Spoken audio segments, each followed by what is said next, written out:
We're Jenny and Rich, and our stowaway is Twitchell the Marina Cat. We've been documenting the refit of our 1977 Tayona 37 Ramble on for the past several years. I don't think there's a single part of this boat that we haven't repaired, replaced, or improved in some way. We're proud to say we've done 99.9% of the work ourselves. We've gained a lot of knowledge and experience in the process, and we're happy to pass that wisdom on.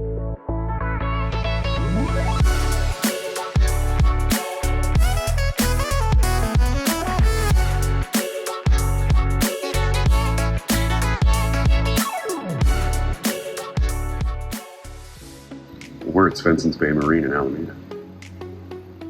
Thru-hull fitting tool. New propellers in. Hose clamps. Raw water and exhaust. And a handful of clamps for fuel lines.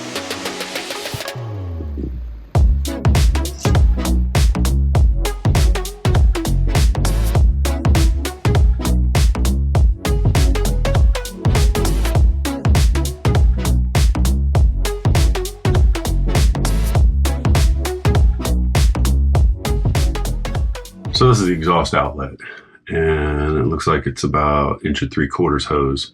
I'm not a big fan of this thru-hull fitting right here, so I got a new one coming tomorrow, so I'll order it up and I'll have to make the hole bigger in the back of the boat. But oh, that's nice. This thing just turns.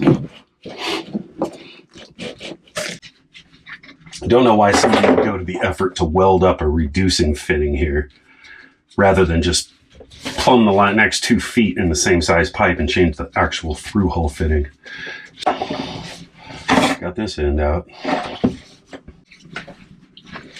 So this has got like a metal mesh in it as well.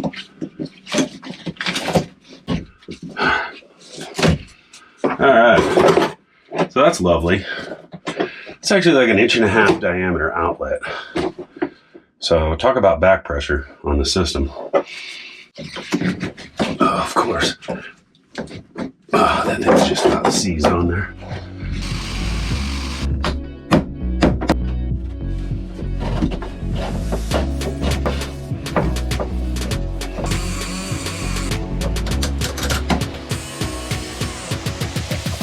There you go.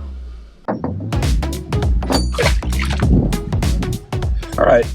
So I got the old thru-hull fitting out. We have to upsize it to a 2 inch to fit the exhaust diameter for the new Beta. I've got the hole saw. What I did, that's a 1 3/4 inch diameter hole in the boat right now. So I got one of those that's 1 3/4 inch. And this is 2 3/8 for the diameter of the new fitting. And what you do is just put the two together like this.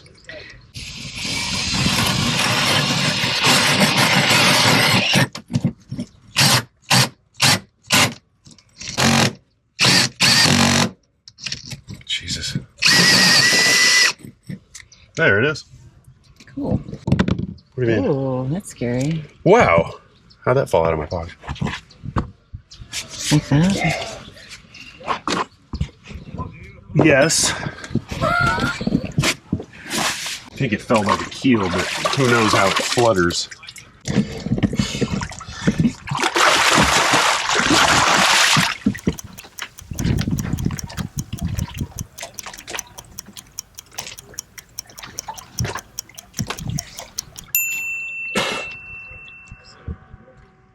God dang it, Richard. All right. I'll go dry off so we can continue Fastest what I've we're ever doing. jumped into my swim trunks. So I'm getting ready to stick this thing in. I put butyl tape on this thing. So I had to get a thru-hull installation tool, but the cheap one that I wanted to get was only went up to 1.5 inches. So for this one, this is the only thru-hull on our boat that's 2 inches in diameter. So I took like 1 13/16 inches or some weird size.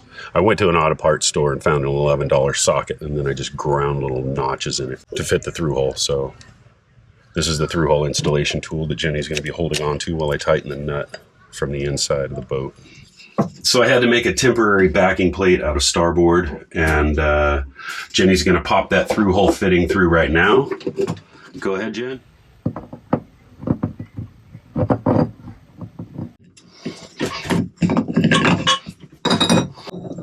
There it goes. You holding it with the socket? Yeah. Cool.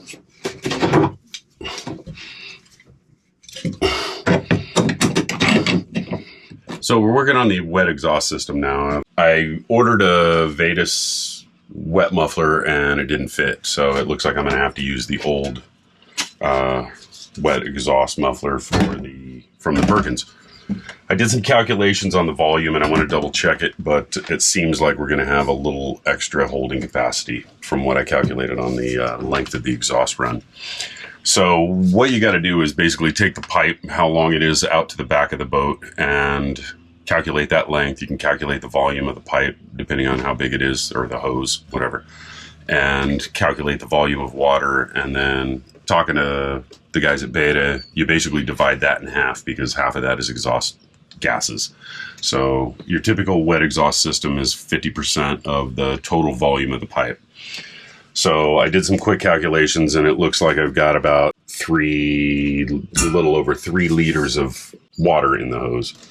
The can right here is supposed to hold about 5 liters, so I've got a little bit of wiggle room there. So I just wanted to check the volume just to make sure. So what happens is water goes through here and then cools. When water is injected, it cools the exhaust gas. This forces the water out the exhaust pipe, and then when the engine shuts down, this catches everything that falls back into the system. So it should go up at a slope.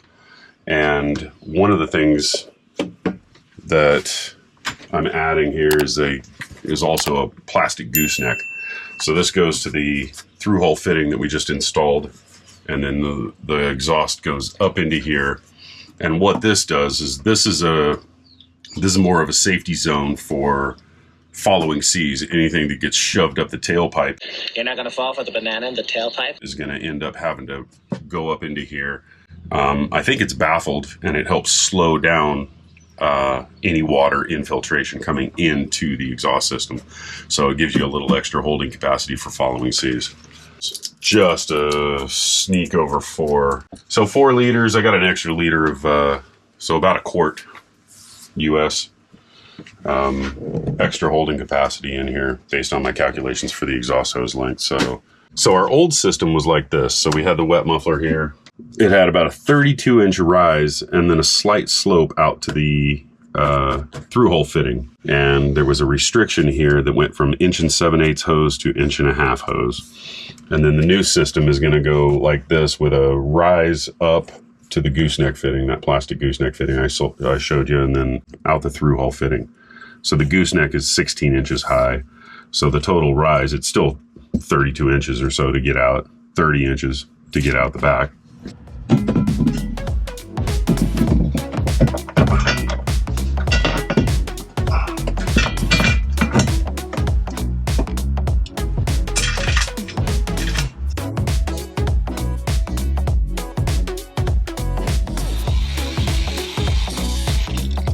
So I haven't really figured out a way to cut wire reinforced hose effectively, but if you happen to know, go ahead and leave a comment. So I cut a short piece of hose. Now I got to install the gooseneck. And this is the through-hull fitting. And I'm gonna take a couple of hose clamps, like 4 freaking hose clamps for a 3-inch piece of tubing. I'm gonna temporarily support it here against the steering gear. We got a little bit of area here against this L bracket I can brace it against. We're in a heat wave right now here in California. It's like 105 degrees outside. It's probably 115 back here in the engine area. So here's the Vetus gooseneck sitting at a weird angle. The hose clamps are very solid. It's almost self-supporting, but I'm gonna go ahead and stick one of these big ass zip ties around here. And then figure it out once we get to the boatyard and get our Dodger built. So this thing's not going to be full of water except for following seas. So I'm gonna have to come up with something back here, like a backing plate glassed into the hull, just something to hold it. I'm not real stoked with how it goes out the boat. but there is something I can do, I think, as far as fastening it to the back of the cockpit sole. I don't have time to do that right now because we got to get this boat over to Richmond.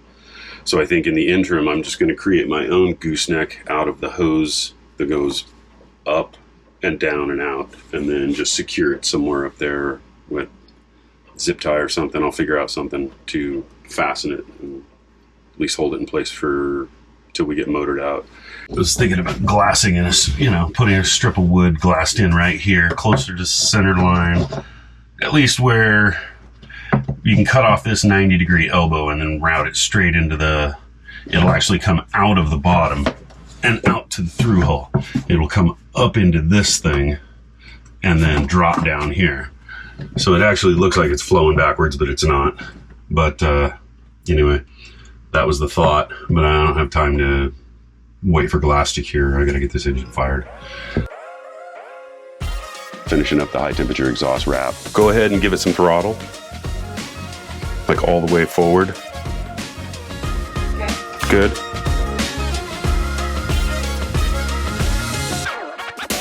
So I've got to cram fuel line over top of this and this.